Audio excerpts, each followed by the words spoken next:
ឈលត្រជាបកកាត់រាត្រីស្នប់ស្ងាត់ផ្កាយរះលើមេតែចិត្តនៅនឹកផ្ទះ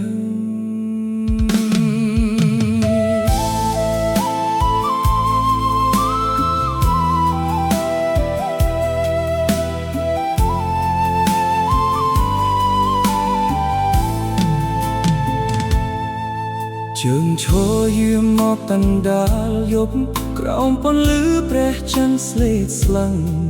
ឆ្ងាយពីភូមិពីផ្ទះឆ្ងាយពីអ្នកដែលខ្ញុំស្រឡាញ់សំឡេងខ្យល់បក់កាត់ភ្នំដូចហៅឈ្មោះពីស្រុកកំណើតបេះដូងមួយនេះនៅតែចាំស្នាមញញឹមគ្រួសារ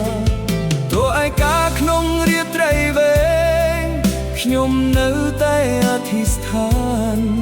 សូមឲ្យញាក់នៅផ្ទះមានសុខគ្រប់ពេលវេលាបេះដូងយោធាការពារព្រំដែនและក្តីនៅក្នុងចិត្តមិនឲ្យអ្នកណាឃើញស្នាមញញឹមជំនួសទឹកភ្នែកដើម្បីឲ្យអ្នកនៅផ្ទះបានរស់ដោយសុខសាន្តបាក់ខ្យល់នោមសាទៅដល់សូមប្រាប់ម៉ែថាកូននៅតែនឹកគ្រប់ជំហានដែលខ្ញុំដើរគឺដើម្បីការពារសន្តិភាពនឹងផ្ទះដែលខ្ញុំស្រឡាញ់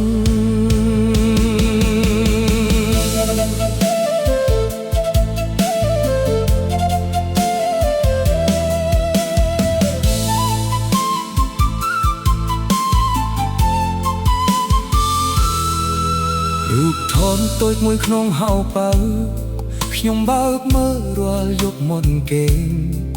ស្នាមញញឹមរបស់ម្ដាយនិងសំឡេងហៅពីកូនតូចជាកម្លាំងចិត្តឲ្យខ្ញុំឈររឹងមាំរងចាំថ្ងៃបានវិលត្រឡប់ទៅផ្ទះវិញខ្ញុំមិនប្រាថ្នាអ្វីច្រើនទេក្រៅពីថ្ងៃដែលគ្រប់គ្នាជួបជុំគ្មានសំឡេងទុក្ខសោកមានតែសំណាយនៅក្នុងផ្ទះតូចរបស់យើងបេះដូងយោធាការពារព្រំដែនតួនឿយហត់ក៏មិនបោះបង់ក្តីសង្ឃឹមក្តីនឹកគ្រួសារគឺជាពន្លឺក្នុងបេះដូ